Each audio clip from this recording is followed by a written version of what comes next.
Well, hello, everyone. I'm John Byrne with Poets and Quants. Welcome to our Thought Leadership Series with UCLA's Anderson School of Management. First up, we have a marketing professor at UCLA of some renown, Hal Hershfield, who is a professor of marketing, behavioral decision-making, and psychology. Hal actually got his PhD in psychology at Stanford, and his research ever since then has been at the intersection of psychology and economics, and examines ways to improve our long-term decisions. I definitely want to hear about that, Hal. Hal has been at UCLA for 9 years and is one of the most popular professors. He's won numerous teaching awards and is very well known inside and outside the school. Hal, welcome. Hey, thanks, John. I'm really happy to be here. And I'm happy to finally talk to you at some length. So let's start a little bit earlier. And I really want to get into your book and the research that led to the book, which will be published in June. And I should tell everyone that the title of the book is intriguing to me. It's Your Future Self. And, you know, we tend to think that we're well-formed individuals and that the future is the future, and who we are today is who we will be the next day. And so we place ourselves into that uncertain future, but we're going to get all into that. But first, I want to know what motivated you in the beginning to become an academic. What was it? Yeah, well, you know, it's funny. It wasn't like a super well planned out journey where I knew exactly, you know, from the time I was a middle schooler, I knew exactly what I wanted to do. On the other hand, when I was in college, I just really enjoyed my sort of social psychology class, and I started doing the research. And at one point I had this, I was an English major and a psych major, and I had this sort of crisis where I thought, I wonder if I should become an English professor. It looks like, you know, it's so fun up in the room. And then I thought, that looks like a really difficult path to go down. And, you know, being an academic, I wanted to do it in part because it afforded me a lot of different option values, right? So I could teach, but I could do research, and at a business school, I can also consult and work with industry and deal with people who are making decisions that impact everyday people every day. So that's sort of the confluence of things that added up there. And the other thing here is obviously you chose to get a PhD in psychology. More often than not, we think of business professors as those who've kind of been in more traditional disciplines like accounting or finance, or even marketing, but you went to psychology. Why that particular field, and then why the application to business? Right. So when I applied to grad school, what I knew that I was really interested in, big picture level, was trying to understand how people make decisions. And I was just fascinated with the idea that we change over time, and that those changes impacts the decisions that we make. That was just something I was always really interested in. And when I was in grad school, I was incredibly fortunate to work with Laura Carstensen, who was my mentor. And she always kept her eye on questions that matter. You know, I would come to her with an idea and she would say, that's cool, but why? Tell me why someone like an economist with money to spend would care about that. And so, you know, at some point we started talking, and this was around the financial crisis of 2008. And we were talking about, you know, the psychology of this, and why do people sometimes do things that they later regret, or you know, or not do things that they say that they want to do. And that line of questioning really got me on the sort of more applied route that is, you know, more popular at business schools, where you're looking at consumers and firms and their interaction, and it's okay to work with companies, right? And so that was the path that got me into the sort of business school academic world, which is much more applied, but still theory driven. And did your early decision drive a discovery that you found fascinating one way or the other? Yeah. So, I mean, you know, early on when I really started thinking about these questions of, you know, why do people not do the things that they want to do? I initially thought it was going to be, it's going to be something about laziness, or, you know, being like tired and I can't process all these decisions. And then, you know, I started really getting excited by ideas in philosophy and the sort of concept that part of our difficulty with decisions over time is that we don't think of ourselves as the same people over time. And that was, that really was a light bulb to say that this is a great idea. Like, we should really test this and see if there's any legs to it. And if there are, that could be really important input into interventions. So is that the reason why so many people want to go on a diet but don't do it? So many people want to save for retirement, but they don't do it. They want to save for their children's education and they don't do it. What is it that really puts us in the mind frame that prevents us from doing the things that are good for us later on? So, anything that's as sort of big and messy as these types of decisions has multiple inputs, right? I mean, there's always, for any one person, there's different things, and two people may not be, alike, but part of the issue with those sorts of decisions, with, saying I want to go on a diet, but I don't do it, saying I want to save, but I don't do it. Part of the issue is that, we live in the present, and the present is this incredibly powerful pull on our attention and our emotions and the decisions that we make. And so we may say, I want to save for the future. We may say that I want to, engage in more environmentally friendly practices. But then, the present comes along and it becomes easy to spend our money right now, or to eat a little unhealthier, or, to not work out, or to not save, whatever, all those things. It's really easy to just do what feels good right now and not the thing that's good for later. So immediate gratification essentially trumps the best of what's right for us long term. I mean, if I go to, I'm invited to a steakhouse by a friend, and I know I don't really want to eat that steak, and I should be ordering fish or even having a vegetarian plate. But I got to have that steak because my friend invited me, and he's going to have the steak. And so, okay, I'll have the petite filet mignon. Yeah. Sure, and you can, maybe get the baked potato instead of the whipped ones with the blue cheese. And that's a perfect example, because, part of that other conversation that I'm guessing happens is you say, well, I'll do that tonight, but the next 5 days I'll eat healthy, and then something comes along, or you make an exception. We do this; we're really good at making exceptions, right? And so you can say, I shouldn't do this. I know it's not healthy, but today is May 1st, or today is the first day of the week, whatever the day is, you'll make an excuse. And now you've just isolated the present moment from the rest of your life in a way that's not really that fair, because it ultimately will add up to the rest of your life and the rest of your decisions. So true. Now, this is exactly what you get into in your book, Your Future Self. And I wonder, what are the tricks that you've learned to break those patterns? What are the things that we need to do as individuals to really make a difference, to make sure I do lose those 20 pounds, to make sure that when I go out to eat, I don't order the steak, to make sure I'm putting a little bit away for my retirement every year? How do I do that? How do I break from this pattern of just saying, oh, I got plenty of time to do that. I'll do it tomorrow, the next day, the next year? Yeah, and this is, you're absolutely right. This is the big question, and it's a lot of what the book deals with.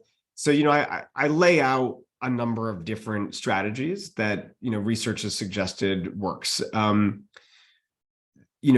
First and foremost is to try to figure out ways that we can bring the future self closer to who we are now. And what I mean by that is, what are the ways that we can enhance an emotional connection to our future selves? And so I talk about several ways to do that. For example, one is to make the future more vivid. And there's a lot of different methods we can use, but we know that vivid examples are emotional, and emotions are ultimately what make us act and behave. And so if we can sort of ramp up the vividness of our future selves, it may make it easier to sort of put the brakes on. And maybe you do decide to eat the steak tonight, but maybe you cancel your plans for Friday, or whatever it may be. But you could sort of end up going in the direction that's a little more future oriented. I also talk about other strategies that involve essentially making life harder for ourselves. And what I mean by that is, in the book, I call it sort of, staying on the right course. And I really go through a lot of different pre-commitment strategies where we are sophisticated, and we know that despite our best intentions, let's say I keep coming back to your steak example because it's such a good one. But let's say I say, oh, I know that I don't want to eat the steak, but once I get there, it's going to be too hard, right? And so Yeah. I talk about some of the strategies there. One, of course, would be don't go, but that's really hard to do. You could also do something slightly different, which is to say, maybe I'll do that main course, but let's cut back on the sides, or let's not drink as much, or whatever it may be, so that overall you can like still maintain some balance there. And so I go through a number of different pre-commitment strategies and some really fun examples. But one big takeaway there is that those are really hard to put into place because they have to be powerful enough that they deter our behavior, but not so powerful that we don't sign up for them to begin with. So you got to hit the sweet spot there. And then finally, I talk about ways that we can make present day sacrifices easier. So, part of the recognition here is that every time we do something in benefit of our future selves, it's us who suffers right now and that future person who benefits. And that's kind of difficult. It's like being in a relationship with somebody where you're constantly sacrificing and they're doing nothing. And so, one of the things that I've been working on a lot over the years is to figure out in what ways can we make present day sacrifices feel easier to make, so that we're more likely to undergo them. And so I lay out a number of strategies there as well. I'll give you just one. One is to, what my colleagues and I call temporal reframing. And that's a fancy term to say, take something that occurs over a long period of time and break it down into smaller periods of time. So rather than saying that you're going to save $150 this month, let's start with $5 a day. And you could say, oh, that's dumb. Everybody knows it's the same thing, but it actually works. It works to get us to do something. Yeah. I mean, doesn't a lot of this come down to self-discipline? It does. A lot of it does come down to self-discipline. The problem with self-discipline is that, well, it's just as it sounds. Discipline's not a fun word. No. One of the goals of the book, though, is not to make our lives this sort of like constant present day sacrifices and future benefits. I think that's just no fun. Nobody wants that. Part of it is to sort of move away from the discipline framework and think a little bit more about the sort of balance framework. And that sounds kind of lofty or ideal, but I don't mean it in any sort of incredibly lofty or ideal way. Basically, what I mean is, let's be a little bit more intentional about the decisions we're making so that we can spread out some of the benefits later and now. I could say now and later, but it's, let's first think about the later and then also the now, so that it's not the standard default way of saying, I want to do what I want right now, and then we'll see what happens later. Right. Now, of course, there are a good number of people who do save for their retirement, who won't go to a steakhouse, who are committed vegetarians, who think about the future all the time. What separates those people from the rest of us? Yeah, I don't know them. What? So, there's a couple of things here, right? Because, you painted this picture of almost sort of this like ascetic like monk who lives, this very, pristine life for the future. I think that may be slightly harder to come by, though there are people in that bucket, and we can talk about them in a bit. But one thing, generally speaking, that my research has been finding over the years that separates those who do these sorts of things from those who don't is the sense of connection that they feel to their future selves. And we've measured this in a variety of ways, but people who feel more emotional overlap, more of this sense of kinship, if you will, with their future selves, are more likely to do all sorts of things: save more, exercise more regularly, act more ethically, and so on.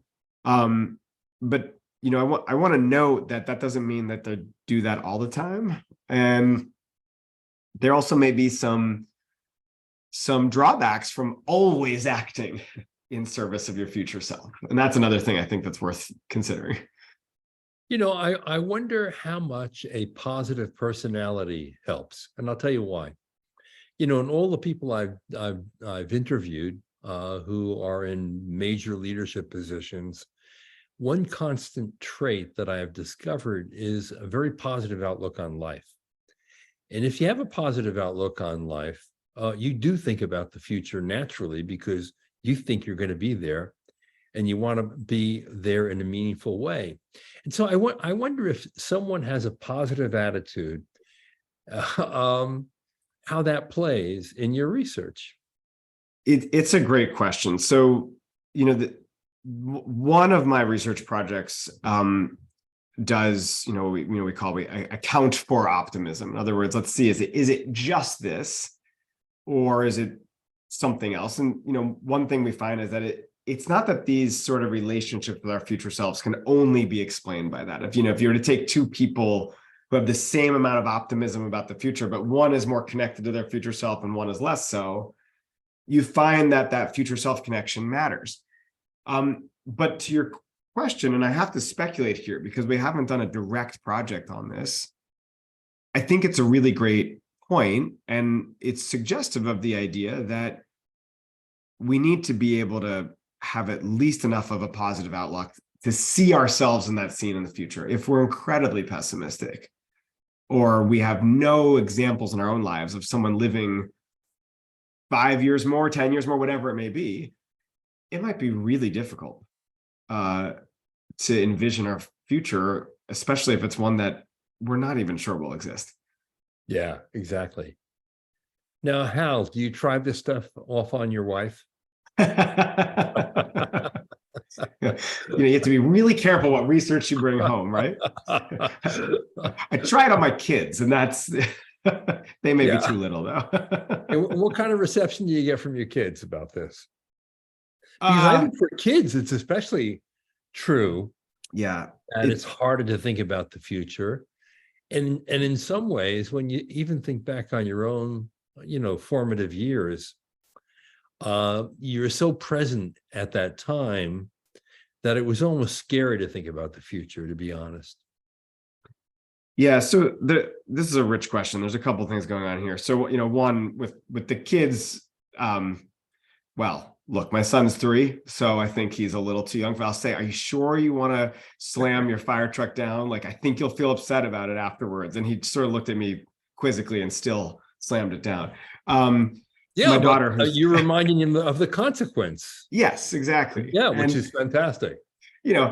Even if I don't see any sort of immediate response, my hope is that I'm planting some sort of seed for later, right? Right. I've seen that. And you just made a statement that puts you in the future, right? Which absolutely, I love. Absolutely, right? It's not that I'm just thinking about my son; it's me too. I know I'll be a lot more patient with him. He behaves a little differently there, right? Sorry, just remind me of the second part of the question. Now I'm blanking on what I wanted to say there. Well, it's sort of how you change behaviors when you're younger. I mean, in particular, when people do so live in the present. Right. Sorry.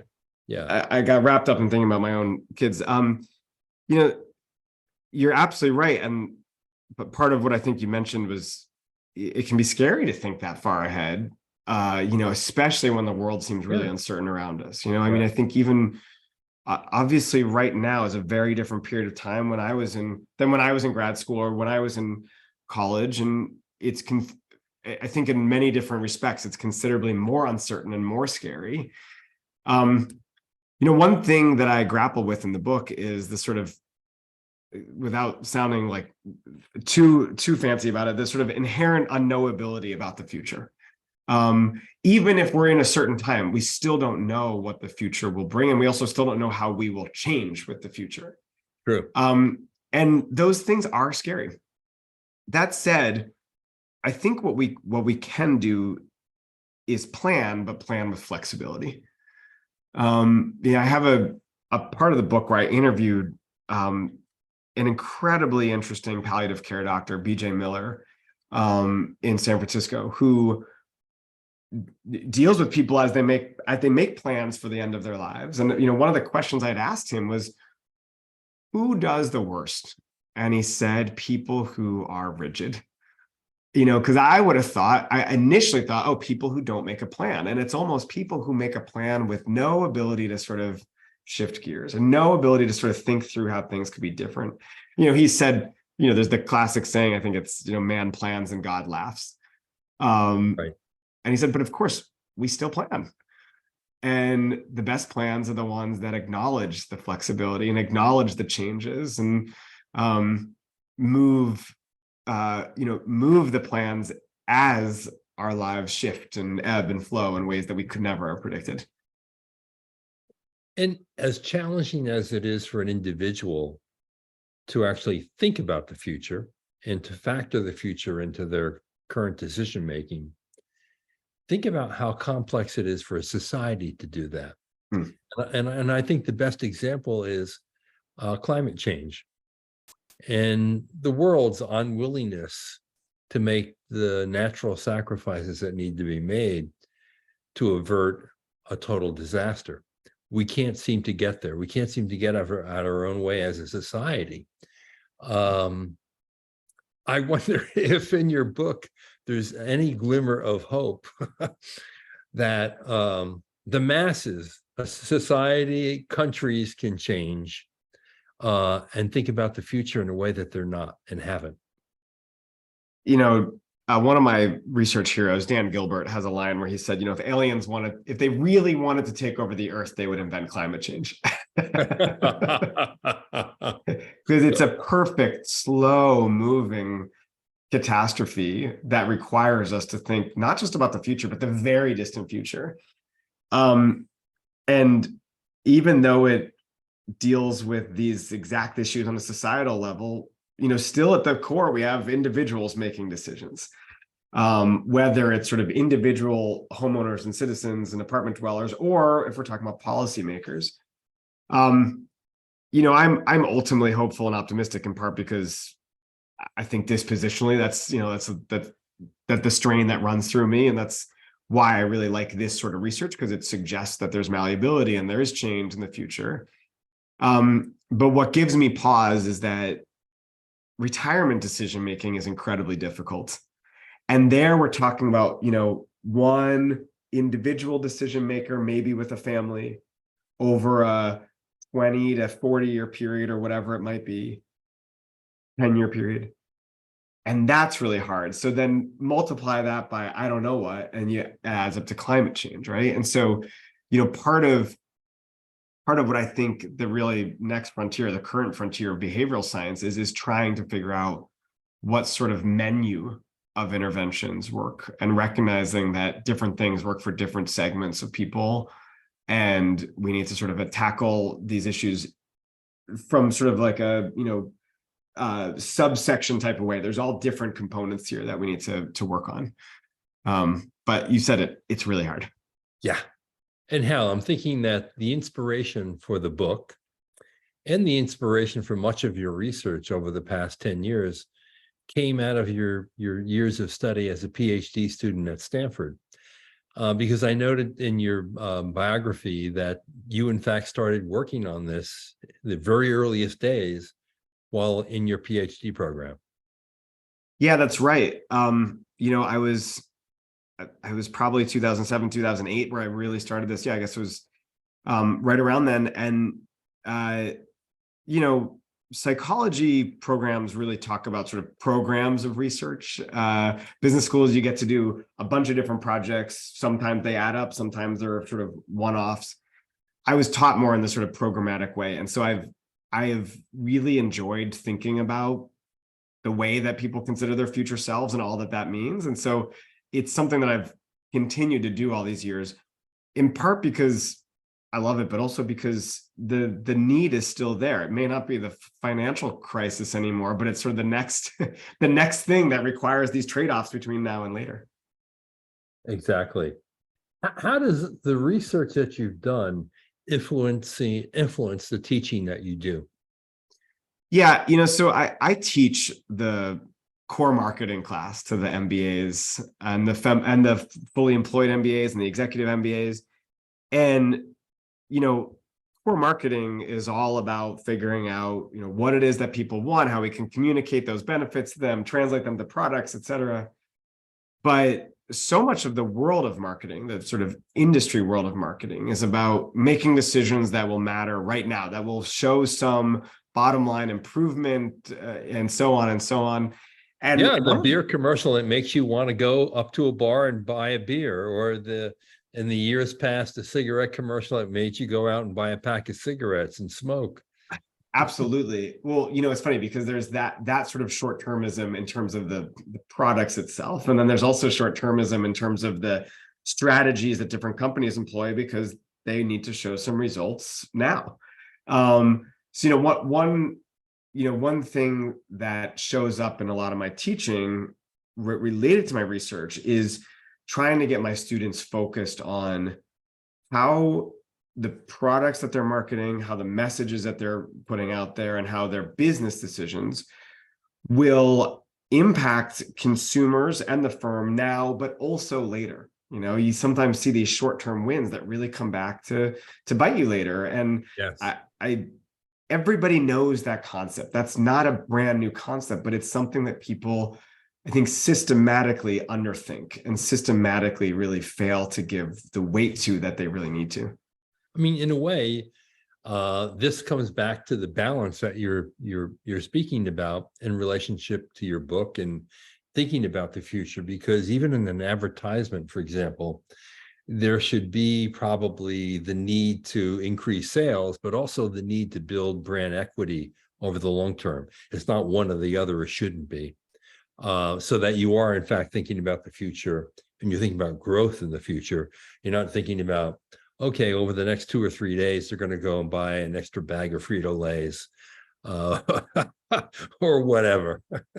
Yeah, you said it so well. That's exactly right. Right. And making sure that that's known, I think, is really important.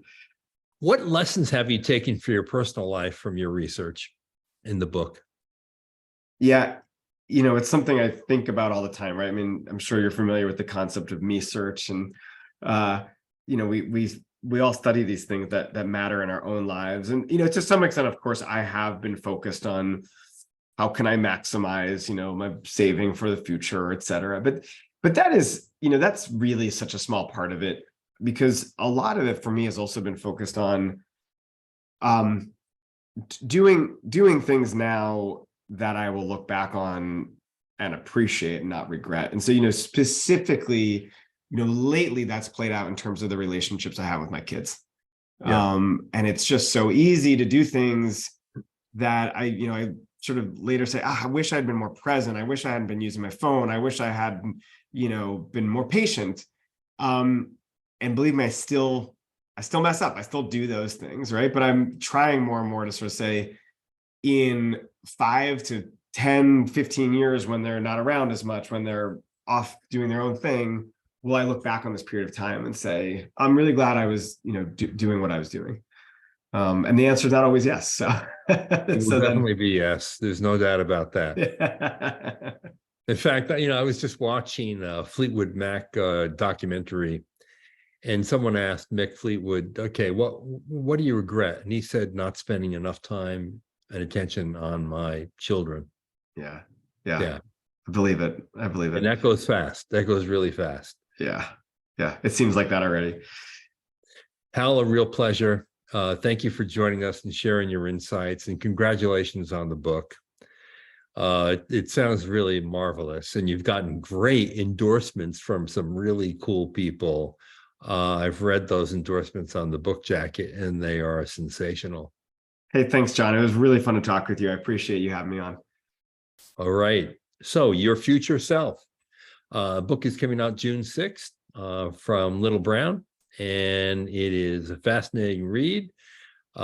Pick it up. And otherwise, Hal actually has his own website. You should go on there. It's really cool stuff. He's got a bunch of citations for his different research through the years. And there's some great video on there, including a TEDx talk on this very topic as well, that goes into some depth. And you've got a very lively Twitter feed as well. I saw you posted recently an AI created advertisement for beer, which I found quite amusing. Yeah, Now, this is the Hal, you're future. going to use ChatGPT to write your next book? Yeah, I was going to say, I did this all without it. Indeed. All right, Hal, a real pleasure. And for all of you out there, thanks for watching. This is John Byrne with Poets and Quants. You've been watching our Thought Leadership series with UCLA's Anderson School of Management.